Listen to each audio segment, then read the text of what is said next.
Nah, abis bahas mengenai jatuh cinta seperti di film-film, sekarang mungkin Mufrek bisa black and white. Ya, atau mending kayak kalau romance tuh warm tone gitu gak sih Kak? Tapi warmnya kayak Matrix gimana? Gurun. Gurun ya. Bahaya deh. Biar lebih artsy lagi, tapi ini dibikin 4:3, terus dikasih free access gitu. Nah, ini baru cocok.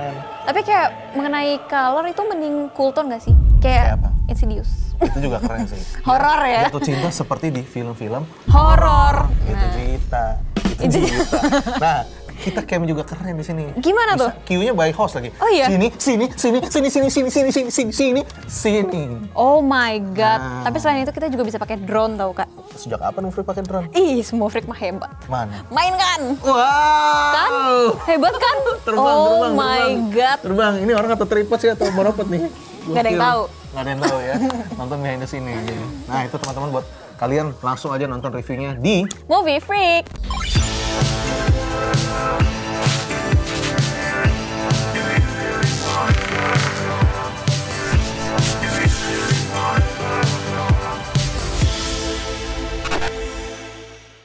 Halo Smart Viewers, welcome to Movie Freak. Kembali lagi bersama aku Yobita dan gue Nathan. Saya di sini membahas film-film dan film sebagai reviewer nomor 1 Kemanggisan. Yes. Semoga tahun depan naik ya. Apanya? Oh iya. Jangan cuma Kemanggisan. Gitu ya? Jangan deh, kejauhan. Masih belum sepeda itu gue. Jakarta Barat. Iya, ya boleh lah. Boleh. Jakbar. Hari ini kita akan membahas film Indonesia yang menurut aku spesial juga ya. Karena film romance, romcom gitu, drama, tapi kayak bagus dalam arti dari segi productionnya semuanya tuh udah menarik banget ya. Apalagi kita lihat sneak peek dari kemarin kan baru tayangnya di JAF ya. Jogja Netpack Asian Festival. International Film Festival. Sorry. Terus heboh deh reviewnya tuh bagus-bagus semua. Nah, filmnya apa sih Kak judulnya? Judulnya adalah Jatuh Cinta Seperti di Film-film ya. Yes. Kalau ini kesimpulannya buat gua di depan, one of the best Indonesian movies in 2023 ya. If not the best. If not the best. Okay. Kalau misalnya ini aja keluar beberapa bulan lalu mungkin bisa masuk ke oh iya ke FFI ya. FFI Indonesia tahun ini ya kalau menurut gue gitu sih. Castnya ada siapa aja? Oh iya siap. Ada yang pasti Nirina Zumir, Ringo Agus Rahman, Sheila Dara, terus ada Dion Wiko, Julia Estelle dan Alex Abad. Yes, ini film juga disutradari oleh Yandi Lawrence ya. Oke. Yang terakhir aku tahu itu tuh dia mensutradari sama series yang di Disney Plus. Apa tuh judulnya? Yang Hilang Dalam Cinta. Asik. Itu juga Sheila Dara sama Dion sama Reza Rahadian ya. Ya. Itu juga menarik sih, aku nonton itu lumayan suka. Nah, ini filmnya tentang apa sih Kak? Ceritakan seorang Ringo Agus berperan sebagai Bagus dan Nirina Zubir berperan sebagai Hana. Jadi ceritanya di sini Hana itu baru saja ditinggal oleh suaminya yang meninggal gitu ya. Jadi dalam keadaan duka, tiba-tiba nggak sengaja ketemu sama Bagus si Hana ini. Akhirnya ketemu sama Bagus, akhirnya Bagus ternyata dari dulu ini sudah memendam rasa kepada Hana. Oke. Gitu akhirnya sejak SMA ya kan, teman SMA.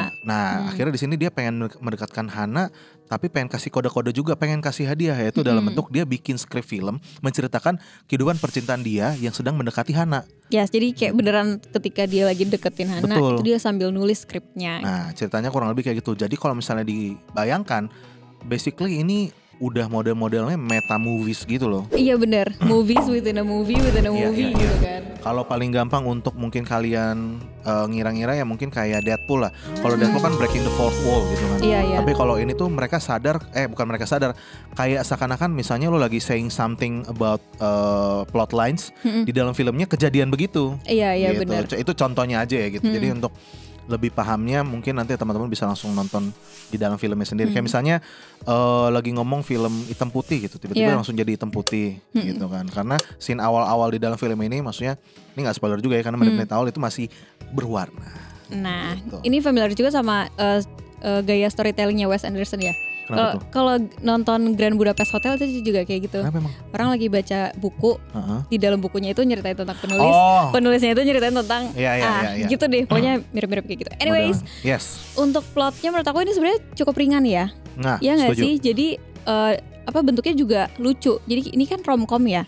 Tapi emang itu yang dengan bikin jadi ringan sih menurut gue. Iya, Karena kan? sebenarnya kalau misalnya nggak ada komedinya, ini filmnya bakal dark dan berat banget sih bener. gitu kan. Karena ngomongin mengenai ngomongin mengenai kedukaan.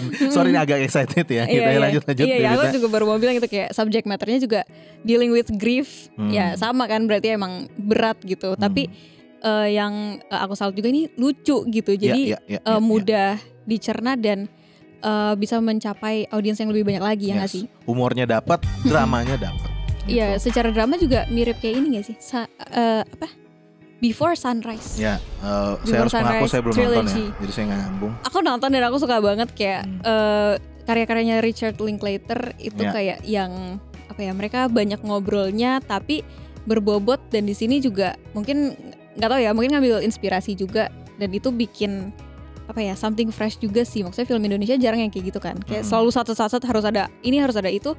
Cuman di sini menurut aku jadi lebih jadi lebih enak aja gitu nontonnya. Ya mungkin karena kayak gini, misalkan kan buat teman-teman kan sekarang banyak banget film-film mengenai drama percintaan, romcom juga mengenai anak-anak masa muda ketika SMA maybe gitu ya, or kuliah gitu. Nah ini tuh film ini banyak banget yang mereka self reference gitu kan, kayak ngapain orang-orang nonton film orang-orang dewasa sedang dalam masa-masa kasmaran 40-an, kayak itu kan udah karena udah nggak realistis, karena mereka udah pasti menye-menye gitu kan. Udah nggak mungkin menye-menye. Sedangkan yang orang pengen cari kan suka yang kayak menye-menye yang gitu remaja-remaja kan. Remaja-remaja masih cinta-cinta monyet mungkin gitu kan. Nah tapi di sini makanya untuk meringankan obrolan orang dewasa, makanya gue suka banget dikasih unsur humornya. Bahkan humornya dapat untuk ke semua umur. Di bioskop gue nggak ada yang nggak ketawa. Iya loh, aku juga. Gitu. Makanya gue seneng banget nonton ini di bioskop yang ramai. Inilah salah satu pengalaman komunal yang which is memang adanya bioskop ya itu adalah dimana kita bisa menertawakan sesuatu hal yang sama bersama-sama. Makanya kalau misalnya gue mau bilang bahkan di awal di sini ini ini the best cinema experience buat gue ya. Seumur hidup. Seumur hidup. Yakin fix banget gue. Karena kan kadang tuh ada film humor dan ada film drama di mana gue ngena, yang lain nggak nangis. Tapi giliran gue lagi ketawa, yang lain nggak ketawa. Di sini tuh entah kenapa gue kemarin tuh nonton di Pondok Indah Mall. Wow, itu bener-bener semuanya dapat kena banget, dan yang datang itu kan banyak rombongan teman-teman juga kan. Jadi pasti mereka tuh mungkin selera humornya udah sama. Jadi itu gue senang banget sih. Makanya cinema experience ya. Jadi maksudnya nonton film di bioskop. Iya. So far yang gue inget ini udah paling terbaik, karena the best ya. The best. Makanya buat teman-teman sebelum filmnya turun cepet-cepet buru-buru, nggak usah nunggu naik di OTT atau mungkin lihat bajakan-bajakannya, jangan, apalagi bajakan-bajakannya Lebah Ganteng ya, tolong dibantu ya. Jadi nonton ya, untuk di bioskop gue sangat mendukung, sangat pengen mendorong kalian untuk nonton di bioskop film ini. Nah di luar humornya kan di sisi yang agak darknya itu emang subject matternya dealing with grief kan tadi aku bilang. Terus juga storytellingnya juga yang meta. Jadi mereka tuh dari segi storytellingnya pun agak menyamarkan antara reality dan reality yang di-create sama si karakter Bagus ini. Nah itu yang menurut aku menarik juga ya, karena mereka nggak menjelaskan secara terang-terangan di awal. Kayak di awal bener-bener awal banget doang, cuma setelah itu jadi kayak bertanya-tanya, ini tuh yang beneran yang mana ya. Itu yang bikin aku tetap pengen penasaran gitu, kayak ini akhirnya kemana dan ujungnya kemana, dan kita jadi mempertanyakan motifnya dia tuh emang beneran kayak gitu, realitinya dia beneran kayak gitu atau gimana. Dan iya itu menarik banget, karena jarang gak sih kita lihat kayak gitu. Setuju. Iya kan? Seperti yang ini lain di dalam filmnya lagi ya, which is ini yang sering menjadi ilmu basic biasanya. Katanya setiap dalam waktu 3 menit itu harus selalu ada yang door gitu. Makanya kenapa pengennya film-film action yang lebih banyak gitu. Misalkan autor film horor gitu yang jadi daripada film drama di mana mungkin gak banyak beatsnya gitu kan. Nah untuk gue di film ini berasa banget kayak mungkin gak exactly 3 menit gitu, tapi dalam waktu singkat tuh kayak selalu ada mungkin humornya. Kalau enggak line yang bikin gue jadi misalnya hampir ngantuk, mungkin orang gitu ya hampir ngantuk terus ngikut lagi, wah dia ngereferensi ini nih gitu, karena ini ngomongin mengenai skrip. Jadi ini kind of like a love letter juga untuk orang-orang yang cinema addict gitu. Iya, karena bener.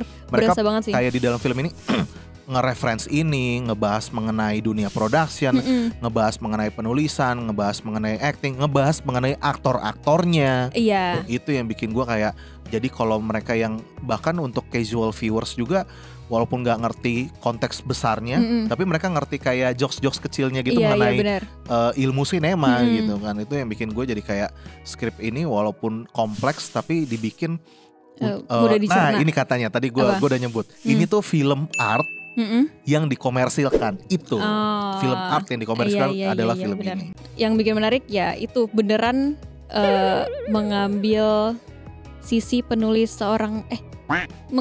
seorang penulis naskah gitu. Karena di sini dibagi juga sequence gitu kan.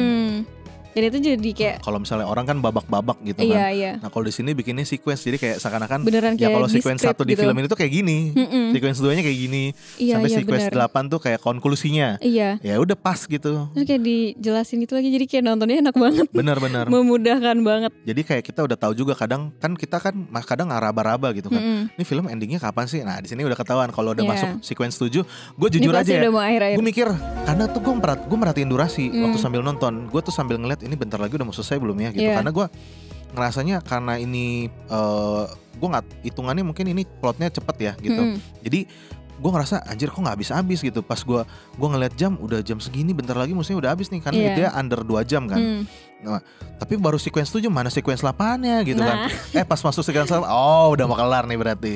Nah tapi aku emang ngerasa sih udah mau ke 7 ke 8 itu kan ada akhirnya lagi kan. Itu menurut aku udah mulai agak dragging. Iya, film jadi, under 2 jam rasanya lebih dari 2 jam gue rasa. Nah, itu mungkin kenapa ini nggak bisa buat semua orang juga walaupun lucu, itu karena ya mungkin orang kalau misalnya nggak suka nonton film yang ngobrol banget, yang terlalu agak serius akhir-akhirnya itu kayak berasanya kayak aduh lama nih nggak selesai-selesai gitu kan. Sedangkan awalnya lumain satu-satu gitu kan. Ditambah film hitam putih. Iya benar. Nah itu yang mungkin jadi salah satu kesulitannya ya buat marketing kata filmnya. Gitu. Nah untuk actingnya kan kita ngelihat ini jajaran castnya wah banget ya. Apalagi kita udah pernah ngelihat Ringo sama Nirina Zubir di film Keluarga Cemara kan. Jadi di sini menurut Kanatan gimana chemistry-nya? What do you think?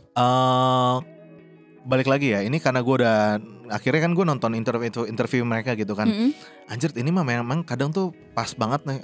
Kalau di film Keluarga Cemara kan mereka bak seorang keluarga gitu kan. Nah kalau di sini kan kayak temen aja gitu. Jadi kayak kalau misalnya di menit-menit awal mereka ketemu ketika ngobrol di supermarket, anjirit, ini gue udah kayak mereka tuh ketemu teman lama gitu. Jadi udah kata di kepala gue tuh ngomongin abah sama emak tuh udah nggak ada, udah hilang semua. Ini kayak ngerasanya bener-bener bagus tuh kayak Ringo, Nirina tuh udah kayak Hana udah kayak Nirina, jadi kayak udah kayak teman aja tuh ngobrol.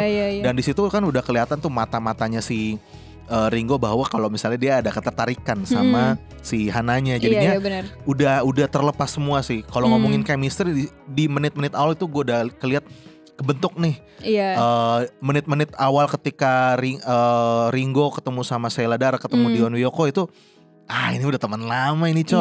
Jadinya beats mereka ketika kayak harus masuk nih terus tiba-tiba dipatahin lagi terus dibalas lagi. Wah itu gue udah seneng banget sih momen-momen dialognya mereka, karena di sini jualannya selain kan di sini drama ya, selain di luar humornya ya untuk memberikan kita kesegaran, line-line drama yang ditulis itu udah perfect, di delivernya pun dengan menarik gitu kan. Dengan luar biasa sih, makanya di sisi lain gue suka banget sama kan gue nonton interview si Andi Lawrence itu pertama kali untuk bikin film ini dia narik Nirina Zubir dulu, karena dia ngelihat di Keluarga Cemara tuh keren banget. Tapi ketika setelah nonton film ini, untuk personal preference diri gue sendiri, gue suka banget sama Ringo. Pertama gini, dia nggak terlalu ganteng. memang dia nggak terlalu ganteng dibanding sama Dion Wiyoko gitu. Dia nggak terlalu ganteng, kejam ya. Tapi yang gue suka adalah secara karakter di sini dia pas adalah bagaimana cara dia menyampaikan dialognya. Gue suka banget dengan ketika si karakter bagus ini dia ngomongnya tone-nya jadi kalau kata gue begini, agak lebih, dan suara dia kan berat ya. Dia kan juga seorang penyiar nih, Ringo aslinya dulu kan.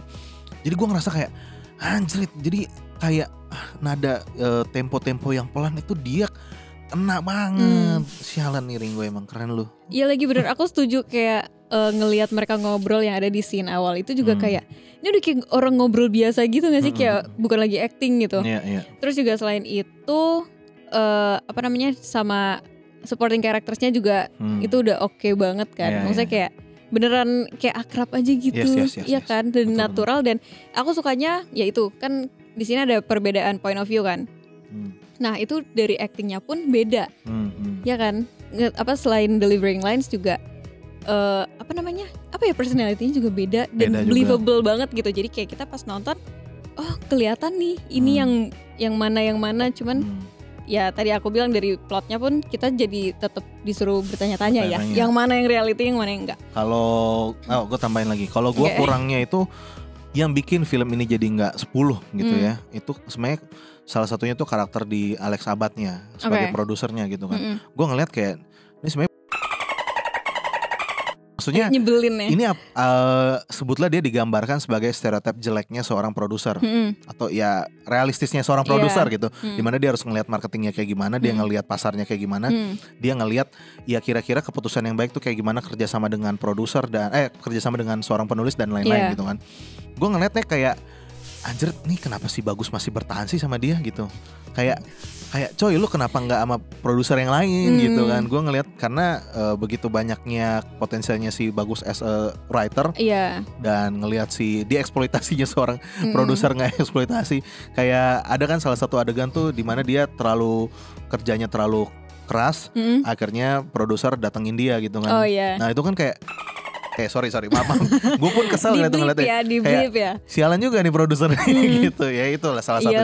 Nah gue ngelihatnya kayak jadinya karakternya kayak kurang believable aja. Jadi terlalu kartunis. Dimana film ini gue udah ngedapet realistisnya di karakter-karakter yang lain. Iya gitu. Secara visualnya sip. Kan cantik banget ya.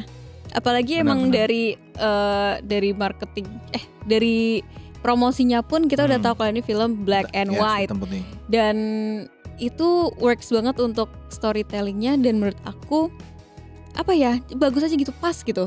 Kayak ya gak perlu semuanya berwarna.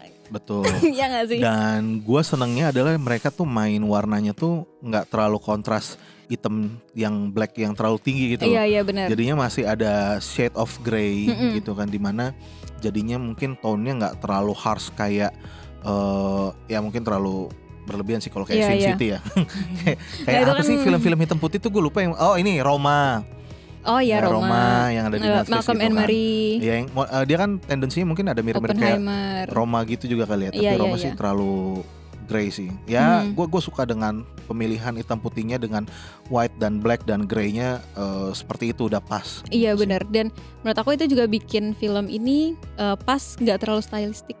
Jadi enak aja untuk hal yang umum gitu. Masih bisa dikomersilkan. Jadi masih bisa umum. Jadi gak terlalu artsy kalau orang kali ya. Iya benar. Kalau musiknya? Kalau untuk dari scoringnya sih gue juga suka ya. Yaitu adalah di sini kan mereka kayak ada, mungkin gue bisa kasih spoiler with no context, itu adalah musical cue. Ya sebutannya gitu. Musical cue-nya. Itu selalu pas banget sih. Musical cue-nya itu gue senang banget jadinya. Dimana tiba-tiba ada masuk soundtrack, ada masuk musik sedih dan lain-lain gitu kan. Gue tuh suka dengan film-film dimana memang memasukkan soundtrack yang ada vokalnya. Jadi gak cuma instrumen doang. Tapi itu pun gak terlalu banyak gak sih? Gak terlalu banyak tapi kena. Iya benar-benar, dan itu pas banget itu placementnya gitu. Gue suka sih, apalagi untuk Yura Yunita, I love you. Itu ada jokes itu lagi. Udah gak boleh di spoiler. Dah, udah cukup. Oh ada, berarti kalau gue nambah lagi. Kalau misalnya tadi untuk ngomongin secara visual, kan tadi sebelum ini kita ada ngobrol mengenai lu aware dengan banyaknya white shot gitu ya. Oh iya. Nah tapi gue lebih suka dengan shot-shotnya ketika pada saat close up, dimana pada saat itu ada subtle expression keluar banyak dari mereka. Ada yang white yang gue suka tuh adalah ketika siapa yang lagi ngomong terus Ringo Agus ngomong muka dia gini. Gitu. Kayak gitu kan. Iya. Itu kalau misalnya dengan kedipan kita nggak lihat itu nggak dapet tuh. Tapi hal-hal kayak gitu yang memang cuma flicker dikit, micro expression yang cuma sedetik tuh kayak kalau kelewat tuh sayang gitu. Jadi bisa dapat sedikit gambaran bahwa adegan itu dia lagi ngerasa kayak gini loh, gitu. Itu yang gue suka. Nah, ngomongin kesimpulan ya. Oke. Kalau untuk kesimpulan gue ada 3 hal yang pengen gue sampaikan. Setelah nonton film ini, itu ada 3 kata yang muncul di dalam film, di kepala gue. Oke, apa tuh? Film ini membuat gue bisa merasakan pilu. Bisa memberikan banyak orang inspirasi, which is menginspiratif, because karena kayak filmnya seberapa meta, penulisan humornya juga itu, dan revolusioner, which is gue suka banget karena gue udah lama nunggu film yang kayak gini datang di Indonesia. Maybe udah pernah keluar cuma gue nggak nyadar dan gue nggak nonton. Kalau ada silakan komen di bawah, kasih tahu gue, akan langsung gue tonton gitu ya. Jadi ada 3 hal itu sih. Terus kalau ngomongin mengenai film ini, kalau misalnya gue harus kasih soundtrack, kalian coba dengerin lagunya Yura Yunita, judulnya Seandai Saja. Itu kayak anjir, pas banget ya. Kayaknya menggambarkan film ini, Cok, gitu kan. Tapi jangan dengerin lagu ini setelah kalian sebelum kalian nonton ya. Harus nonton karena dulu. Ini cukup menggambarkan storyline film ini menurut saya. Itu ada di album yang sama Tutur Batin, sama lagu-lagu beberapa lagu dia yang keluar di sini juga. Iya. Udah sih, itu aja. Nah, kalau dari aku kesimpulannya itu ini film sangat amat self conscious, tapi modest juga, dengan premis yang simple tapi at the same time bisa complicated. Nice. Tapi penyampaian pesannya pun jadinya lebih efektif dan lebih kena ke penonton, especially aku, karena aku tadi nangis ya. Jujur ya. Nah, untuk ratingnya berapa? Kalau gue bingung nih. Kan kita jarang pakai angka 3,2 gitu. Iya, desimal Kalau gitu. gue tuh 9, tapi kayak gue mau kasih 9,5 tapi nggak seperfect itu karena tadi ada beberapa hal tuh yang gue kurang pas di gue gitu. Kalau 9,3 nanggung ya 9 lah gue gitu. 9 tapi lebih. 9 itu tapi kan 9 tuh tapi ada lebih kayak kalau dikata 9 tuh ada range-nya. Tier-nya tuh gue lebih suka 9 kan waktu itu Budi Pekerti gue kasih 9 kan. Iya. Nah ini ada di atasnya, tapi sama-sama 9. Keren. 9 tapi ada 9. Kalau aku simpel aja ya, aku 9. Dah gitu doang. Sebagus itu guys, bagus itu. Nonton di bioskop jangan kelewatan. Iya. Mungkin itu aja dari kita untuk episode minggu ini. Kalau misalnya kalian ada rekomendasi film yang harus kita bahas, langsung aja komen di bawah. Jangan lupa juga untuk like video ini dan subscribe YouTube channel Binus TV. Pastinya juga jangan lupa untuk komen, jangan lupa juga untuk nyalain loncengnya, dan juga jangan lupa untuk follow kita ada di TikTok. movie.freak. Itu dia Smart Views ya. Oke deh, kalau gitu Yobita signing out. Nathan pamit. See you on the next episode. Bye-bye.